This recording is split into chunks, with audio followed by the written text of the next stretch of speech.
Hi, ako nga pala si Yay, dating OFW na taga Cebu. Ngayon ay naninirahan na sa probinsya ng Luzon. Lumipat lang ako ng bahay pero sa probinsya pa rin ako nakatira. Isang ina na may munting pangarap para sa aking pamilya. Tara, samahan niyo ako sa kwento ng aking buhay. Magandang araw at mapagpalang araw po muli sa ating lahat mga ka-blessings. At sa nakikita po ninyo, second day nga po pala ng foundation nila Bulinggit. Pagkagaling nga po namin sa bahay, diretso na kami agad dito sa gym. Sakto pagdating namin, pina-formation po agad sila. Tapos, pinasayaw na para pang warm up nila. Continuation na po kasi ito ng mga games kahapon. At kung natatandaan ninyo, hindi na nga po tayo nakabalik kahapon at natulog na nga si Bulinggit. Mas masaya sana kung nakabalik tayo kahapon. Yun nga lang, natulog naman si Bulinggit.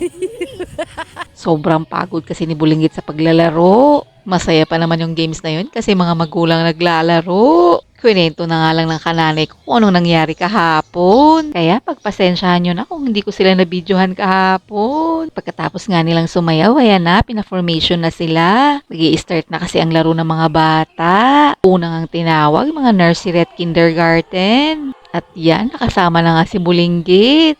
Pinapila na yung mga bata habang nakaupo sila. At syempre, practice po muna. Pass the balloon po pala ang game na to. At sa nakikita ninyo, nasa unahan si Bulinggit. Buti na lang talaga, nasa mood pa tong batang to. Nung isang araw kasi, ang dami kasing ginagawa ni Bulinggit. Sa sobrang tuwa niya sa foundation. Ayun, mag-isa naglaro.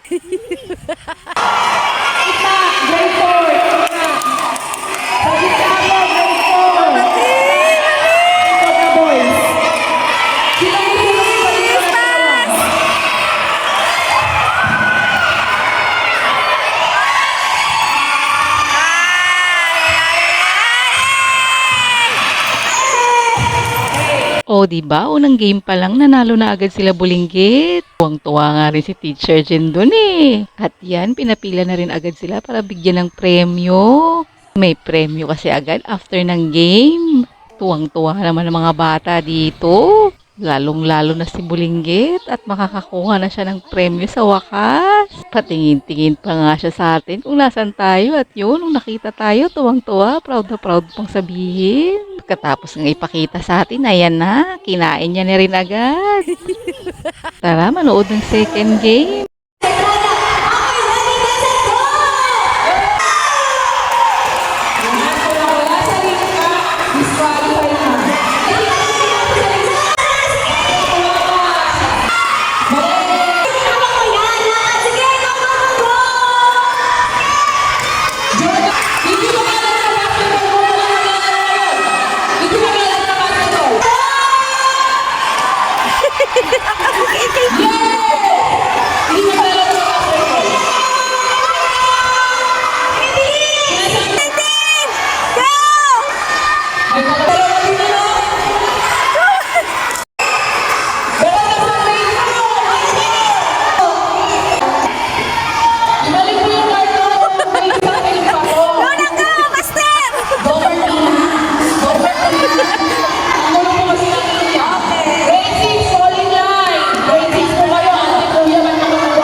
At dahil natalo nga sila Bulinggit sa second game nila, ayan, naglaro na lang sila. Pagkatapos nga maglaro ng nursery at kindergarten, higher grade naman ang tinawag para maglaro. Medyo malayo nga lang tayo sa pwesto ng mga batang naglalaro. Pero ayan, tignan nyo na lang din po. Sinum in na nga natin para makita natin kahit malayo tayong nakaupo. 2 games na nga kaagad ang pinalaro sa mga bata.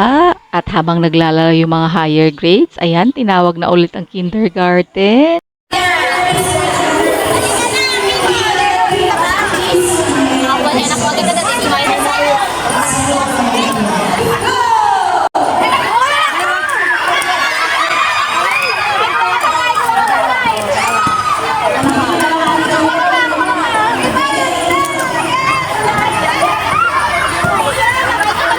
At sa nakikita ninyo, medyo talo si Bulinggit doon sa paghihila. Ngayon lang kasi naglaro ang batang ito ng ganito.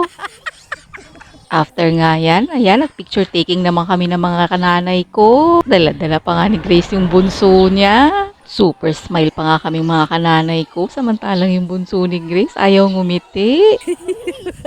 Basagan palayok naman ang sumunod na game ng mga higher grades. Tara, panood muna tayo.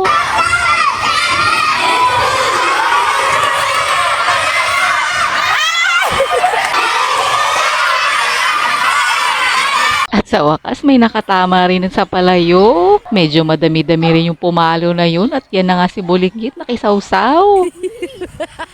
Pagkatapos nga pumalo ng mga bata, ayan naman yung mga nanay. Mega cheer nga yung mga nanay na nasa tabi ko. At syempre, pati tayo, todo cheer na rin.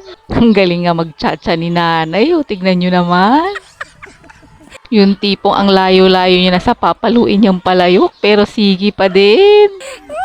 Ang galing nga ng focus ni nanay. Iba din kasi ang concentration nito. Yung tipong akalain mo, mangpapalo na siya. Yun pala, hindi. Kaya tawang-tawa na kaming mga nanay, mga tatay dito sa gilid habang nanunood sa kanya. May pabuelong effect pa nga ito eh. Kaya talagang mai-excite ka habang nanonood ka. O siya, yan lang po muna sa araw na to mga ka-blessings. Daghang salamat sa pagtanaw.